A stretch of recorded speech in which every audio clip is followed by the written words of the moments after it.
आप सभी दोस्तों का हमारे चैनल लवली स्टडी हब पर।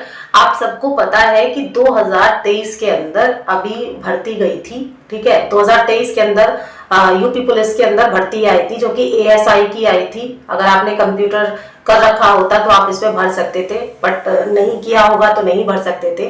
और दूसरी वैकेंसी आपको कांस्टेबल की देखने को मिली थी।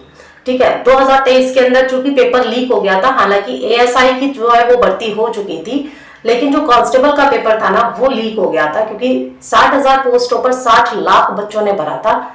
और यहाँ पे फिर उसके बाद में 2024 के लास्ट में ये पेपर कराया गया, और जिसके अंदर सिलेक्शन अभी बच्चों का हो भी चुका है। तो यहाँ पर अब बात आती है कि एक और वैकेंसी आने वाली है 2025 के अंदर, क्योंकि यहाँ पे दोस्तों ऐसा हुआ है कि एसआई की अभी भर्ती नहीं आई और काफी सारी भर्तियां नहीं आई हैं यूपी के अंदर।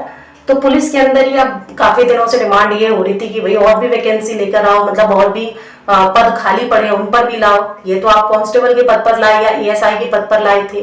तो अभी वैकेंसी जो आने वाली है वो काफी सारे पदों पर आने वाली है। तो मैं आपको यहाँ पे डिटेल में एक न्यूज़पेपर की कटिंग के माध्यम से बता देती हूँ। ये अमर उजाला की पेपर कटिंग है। यहाँ पर आप देख पा रहे होंगे। तो यहाँ पर आप देख पा रहे होंगे पुलिस में 28,000 पदों पर भर्ती होने वाली है। ठीक है, तो यहाँ पर देखिए पुलिस में और 28,000 पदों पर भर्ती हो जाएगी। तो क्या हो जाएगा भाई, क्या हो जाएगा, बहुत सारे बच्चे सिलेक्ट हो जाएंगे। ठीक है, बहुत सारे बच्चे, देखो दरोगा, सिपाही, जेल वार्डन के पद शामिल होंगे और अप्रैल के अंत तक इसकी प्रक्रिया भी शुरू हो जाएगी।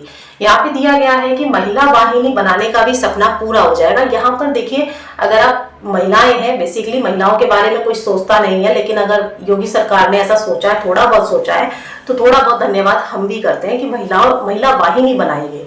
तो यहाँ पे महिलाओं के लिए भी वैकेंसी निकाली जाएगी। अब यहाँ पे देखिए थोड़ा सा डिटेल करके मैं आपको बता देती हूँ, थोड़ा सा डिटेल यहाँ पे जूम करती हूँ आपके सामने और यहाँ पे मैं आपको दिखाती हूँ। देखिए यहाँ पे लिखा हुआ है कि सिपाही के 19,200 पद, 220 पद दोबारा से निकाले जाएंगे, है ना। और जिसके अंदर सिपाही पीएसी कितने पद होंगे, सिपाही में अगर आप पीएसी बटालियन में सिपाही बनना चाहते हैं तो 9,837 पद निकाले जाएंगे। सिपाही विशेष सुरक्षा बल में अगर आप जाना चाहते हैं तो आपको 1,341 पद देखने को मिलेंगे। महिला सिपाही पीएसी जो कि बदायूं, गोरखपुर और लखनऊ में अभी ये पीएसी बटालियन बनाई गई है महिलाओं के लिए, तो यहाँ पर 2282 पद है। अगर आप सिपाही नागरिक पुलिस बनना चाहते हैं तो यहाँ पर आप देख पा रहे होंगे, थोड़ा सा इसको हटा देती हूँ। तो यहाँ पर आपके कितने पद हैं, सिपाही नागरिक पुलिस में 3,245 पद हैं। उसके बाद सिपाही पीएसी सशस्त्र पुलिस में अगर आप जाना चाहते हैं तो 2,444 हो जाएंगे। सिपाही घुड़सवार पुलिस में आना चाहते हैं तो इनका काम बेसिकली घुड़सवारी करना ही रहेगा, तो 71 पोस्ट यहाँ पे निकाली जाएंगी। तो ये तो आपके बटे हुए थे सिपाही के 19,200 पद। ठीक है, नेक्स्ट अब मैं आपको बताती हूँ, अगर आपका सपना है कि भाई जिंदगी में एक बार दरोगा बन के मरे, ठीक है, तो दरोगा के 4543 पद निकाले जाएंगे, है ना। 4300 दरोगा के 4543 पद हैं, जिसमें उप निरीक्षक नागरिक पुलिस के आपके 4242 पद है ना, 4242 है।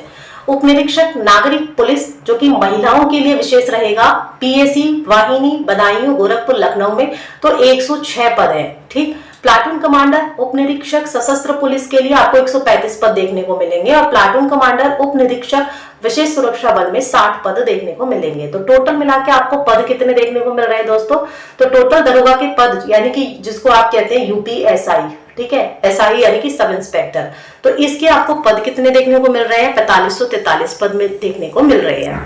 ठीक, अब यहाँ पर आगे बढ़ते हैं कि क्या होने वाला है एग्जैक्टली थोड़ा सा यहाँ पर देखेंगे, मैं अब अंडरलाइन नहीं करूंगी। देखिए लिखा हुआ है कि प्रदेश में सिपाही के 60,244 पदों पर भर्ती के बाद अब दरोगा, सिपाही, jail warden, computer operator, radio सहायक परिचालक और लेखा एवं गोपनीय संवर्ग के कुल 28,138 पदों पर सीधी भर्ती होने वाली है। अप्रैल के अंत तक भर्ती की प्रक्रिया शुरू करने के लिए विज्ञप्ति भी जारी हो जाएगी। इसके बाद लिखित परीक्षा भी आयोजित हो जाएगी। मुख्यमंत्री योगी आदित्यनाथ ने बीते दिनों 30,000 भर्तियां करने की घोषणा की थी। इसके बाद उत्तर प्रदेश पुलिस भर्ती और प्रोन्नति बोर्ड ने भर्ती की कवायद भी शुरू कर दी है। कवायद मतलब तैयारियां।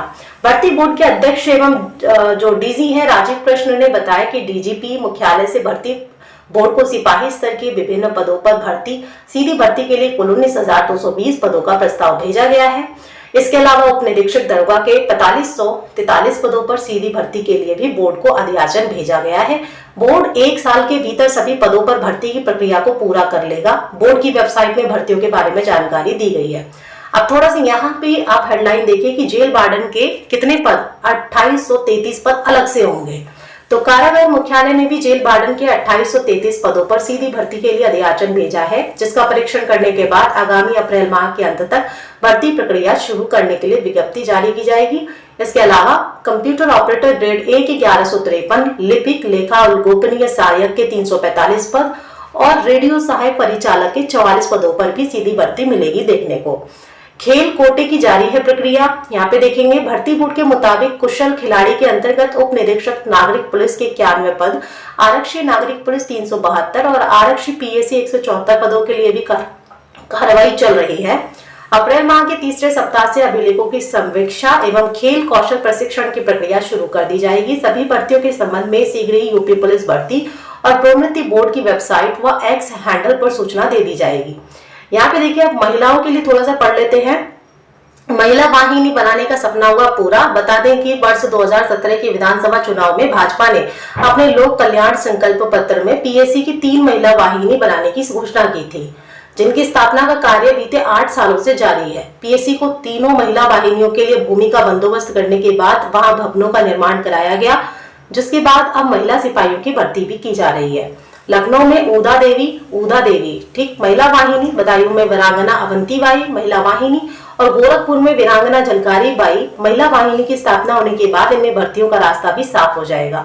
तो ओवरऑल इस वीडियो को बनाने का मतलब ये था कि देखिए आप तैयारी में जुड़ जाइए। अगर आपने अभी तक किसी में फॉर्म नहीं डाला हुआ है तो आपके लिए यहाँ पर बहुत सारे फॉर्म्स खुल जाएंगे। अगर आप चाहें तो सिपाही के पदों पर भी आप फॉर्म जरूर डालिएगा, जिसमें भी आप एलिजिबल हो। आप दरोगा के पदों पर भी डालिएगा। हालांकि दोनों का पैटर्न जो होता है ना, पेपर का पैटर्न वो अलग अलग होता है। क्वेश्चंस आपको मैथ, रीजनिंग, हिंदी यही सब देखने को मिलेगा। बट इस बार जो दरोगा का पेपर होगा वो प्री प्लस मेंस कहा जा रहा है, प्री प्लस मेंस कहा जा रहा है। अब यहाँ से काफी बच्चे मुझे कमेंट में पूछ रहे थे कि मैम प्री तो होता ही था, पहले ही होता था, प्री पहले ही लीक हो जाता था पेपर, पहले ही वैकेंसी लेट आती थी। तो अब अगर मेंस करा रहे हैं तो मेंस का क्या मतलब है? तो देखो मेंस का मतलब है आपको नौकरी से सीधे सीधे बाहर निकालना, क्योंकि अब आपको ना क्वेश्चन आंसर नहीं लगाने, अब आपको सिर्फ पेपर 1 के लिए नहीं पढ़ना है बल्कि पेपर 2 के लिए भी आपको तैयारी करनी है।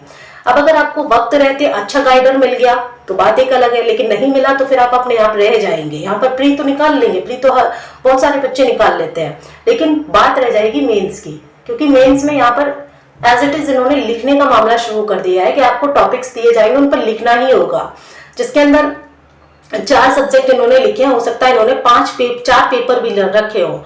भगवान से यही दुआ मनाइए कि मेंस के अंदर आपको पेपर ना मिले या फिर मेंस की परीक्षा यूपीएसआई में ना हो, क्योंकि अगर ऐसा होता है तो इस बार जिनका लास्ट मौका है वो भी हाथ गवा बैठेंगे, क्योंकि वो बेसिकली तैयारी जो है वो प्री की ही करते हुए आ रहे हैं और अचानक से मेंस ऐड करने का मतलब है कि आपका अगर लास्ट मौका है तो आपको मौका नहीं मिलने वाला है।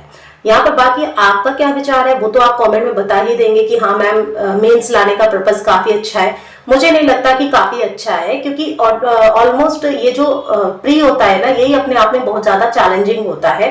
हर आदमी नहीं निकाल पाता है यूपी। हाँ, अगर आपने प्री में नेगेटिव मार्किंग कर दी तो वो एक अलग बात है, वो होना चाहिए। बट अगर आप मेंस भी इसमें इन्वॉल्व कर रहे हैं और ये सरकार के द्वारा या लोगों के द्वारा ये कहा जा रहा है कि बहुत अच्छी बात है, तो इससे एकदम पारदर्शिता आ जाएगी, तो ऐसा कुछ नहीं है। क्योंकि ये जो पैटर्न है ना राजस्थान में पहले से ही चला आ रहा है और राजस्थान में हर वैकेंसी पर घोटाला हुआ है मेंस और प्री के बाद भी। वहां पर तो इनफैक्ट इंटरव्यू भी है, उसके बावजूद वहां पर घोटाला हुआ है। 20-20, 30-30 लाख रुपए में लोग एसआई बने हैं। तो ये खबर मतलब ऐसा नहीं कि आपकी आंखों के सामने ना आई हो तो बात एक अलग है, बट मीडिया में जरूर आई है। तो आप राजस्थान की 2021 की वैकेंसी के बारे में देख लीजिए कि इतना टफ कंपटीशन होने के बाद में भी, इतना टफ पेपर होने के बाद में भी वहां पर पेपर में गड़बड़ी कर दी जाती है और पैसे लेकर लोगों को हायर कर लिया जाता है। और उसके बाद में अभी तक वो जो वैकेंसी है उसका मुद्दा अभी तक कोर्ट में पेंडिंग चल रहा है। तो इसीलिए मैं आपको बोल रही हूँ कि जो लोग ये कह रहे हैं ना कि एसआई में मेंस आ गया, बहुत अच्छी बात है, पारदर्शिता आ जाएगी, तो ऐसा बिल्कुल नहीं है। ऐसा बिल्कुल नहीं है। अभी फिलहाल आपको ऐसा लग रहा होगा कि आप इस लेवल पर आ चुके हैं, आपकी तैयारी अच्छी है तो मेंस होना चाहिए। तो मैं बोल रही हूँ बिल्कुल ऐसा नहीं होना चाहिए, मेंस नहीं आना चाहिए। इसमें आप ही का घाटा है, सरकार का कोई घाटा नहीं है।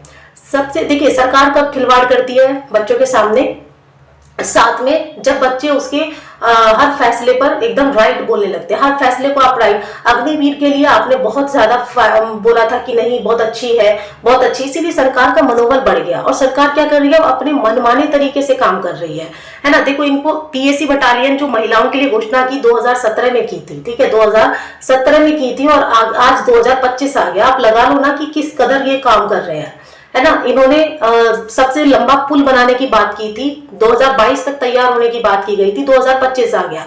तो ये पता है क्या है, जनता इनके हर फैसले को जब एक्सेप्ट करने लगती है ना, तो कोई भी सरकार जो है वो सर्वे सर्वा होने की कोशिश करने लगती है। फिलहाल मैं किसी सरकार के विरोध में बात नहीं कर रही हूँ, अपनी बात, अपने विचार रखने की कोशिश कर रही हूँ, ताकि जो बच्चे हैं ना, जिनको 25 साल की उम्र तक हाथ में एक नौकरी मिल जानी चाहिए, उनको 35 साल आखिरकार हो क्यों रहे हैं, बिकॉज ऑफ एग्जाम बढ़ाए जाने की वजह से। आप अगर पेपर बढ़ाते जाएंगे और फिर उन्हीं पेपरों के दौरान में आप घोटाले से नौकरी दे रहे हैं या पैसा लेकर नौकरी दे रहे हैं, तो फिर इतने पेपर या इतनी पाबंदियां लगाने से कोई फायदा मुझे नहीं लगता है कि होने वाला है। फिलहाल आपको क्या कहना है, आप क्या कहना चाहते हैं, कमेंट में जरूर बताइएगा। इस वीडियो में बस इतना ही। जानकारी कैसी लगी ये भी कमेंट में जरूर बताइएगा। जय हिंद, जय भारत।